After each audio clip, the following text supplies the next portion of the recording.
O Grice acabou já dando uma passada nisso também, mas não dá para sair ainda desse assunto, né? Porque o Luxemburgo traça essa meta, você não tem elementos nenhum que te dão segurança para você apostar que o Cruzeiro vai conseguir. O Gomide já veio com o argumento de que talvez 10 vitórias não sejam suficientes e acho que os números, hoje eles estão, os números e o desempenho.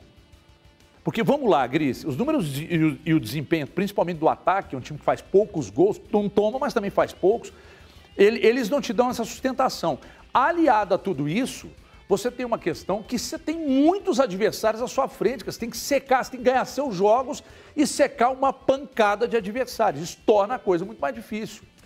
Eu acho que agora não precisa nem tanto secar, né? Tem que fazer a parte dele, que talvez é a parte mais difícil de todas, né? Então, hoje eu estava até dando uma olhada no site lá do Departamento de Matemática da UFMG, que faz um trabalho bem legal a respeito das probabilidades. E aí eu estava olhando, inclusive, as tabelas dos últimos anos aí de Série B, né? Nos últimos anos aí, a menor pontuação para acesso foi de 60 pontos, né?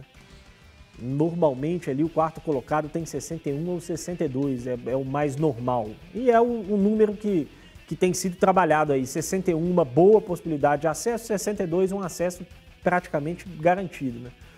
E aí a gente está falando para o Cruzeiro, para chegar a 62, 10 vitórias e 6 empates, né? Ou então 12 vitórias e 4 derrotas. E para chegar a 61, 10 vitórias, 5 empates e uma derrota, ou 11 vitórias, 2 empates e 2 derrotas. O problema é que a margem de erro está ficando muito pequena, né? É um campeonato onde o Cruzeiro vai se dar o direito aí de perder mais 2, 3 vezes daqui até o final. Para ter uma pontuação de acesso, a não ser que aconteça algo bem fora do comum e consiga o acesso com muito menos pontos do que nos últimos anos, o que é improvável nesse momento. Então, esse que é o grande diferencial. E a gente falou muito aqui, né, Everton, de chegar a um determinado momento, que eu acho que para mim é a partir de agora, do Cruzeiro ter que se arriscar mais. Não dá para agora se contentar com empates mais. Os empates contra o CRB e o Goiás, por exemplo, foram bons resultados. São times que estão bem acima do Cruzeiro no campeonato, que estão performando melhor do que o Cruzeiro na competição. 2 jogos fora de casa não foram resultados ruins. Mas agora não tem mais isso de que, se a gente olhar as circunstâncias, o empate foi bom. O Cruzeiro não tem mais essa margem daqui em diante. Esse é o grande problema. Porque aí vai voltar no que eu disse lá atrás, né? O Cruzeiro nessa Série B, quando se arriscou mais, ele foi um time extremamente frágil. Extremamente frágil. Que era o time do Moza, o time que tomou um punhado de gol que o CJ citou há pouco.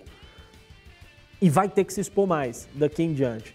Então, encontrar esse equilíbrio, eu acho que vai ser o maior complicador para o Luxemburgo e a grande questão é que a margem de erro está muito reduzida, muito reduzida. A Série B, Everton, ainda tem uma peculiaridade. Diante de tudo isso que a gente falou, a gente consegue colocar uma vírgula e o torcedor, às vezes, se apegar nisso.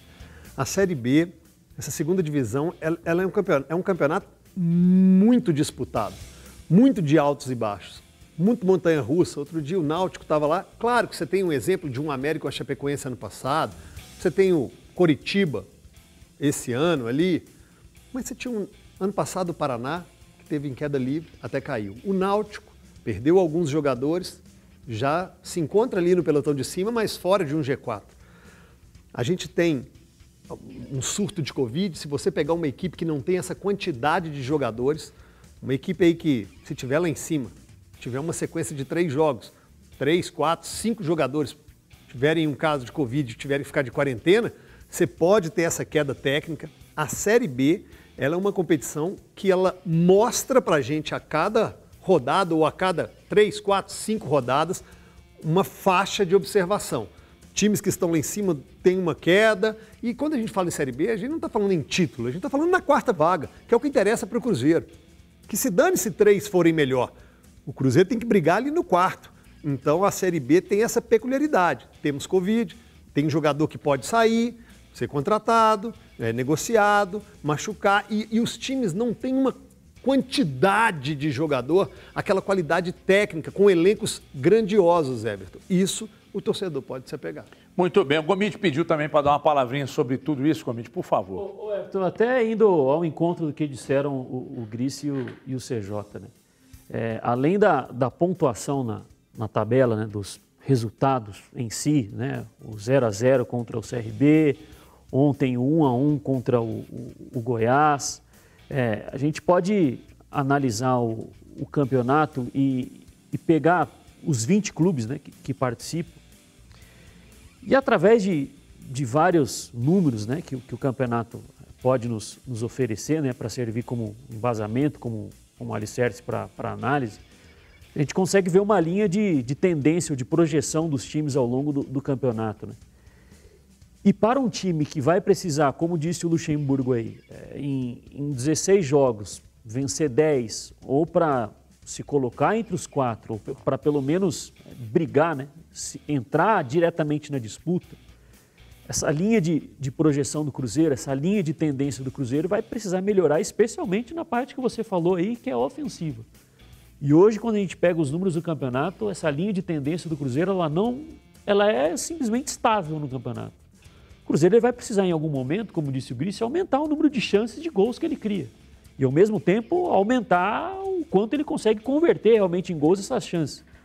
O Cruzeiro hoje ele aparece, se a gente colocar num gráfico, ele aparece numa posição de estabilidade no campeonato. Você vê que não há uma curva de crescimento, que aos poucos, rodada por rodada, ele está superando alguns times e aumentando a produtividade dele, ao mesmo tempo fazendo que isso reflita nos pontos na tabela. Por isso que ele faz uma campanha estável no campeonato, mas estável pro meio de tabela e não para vencer 10 jogos. Tem uma coisa que me incomoda nessa história.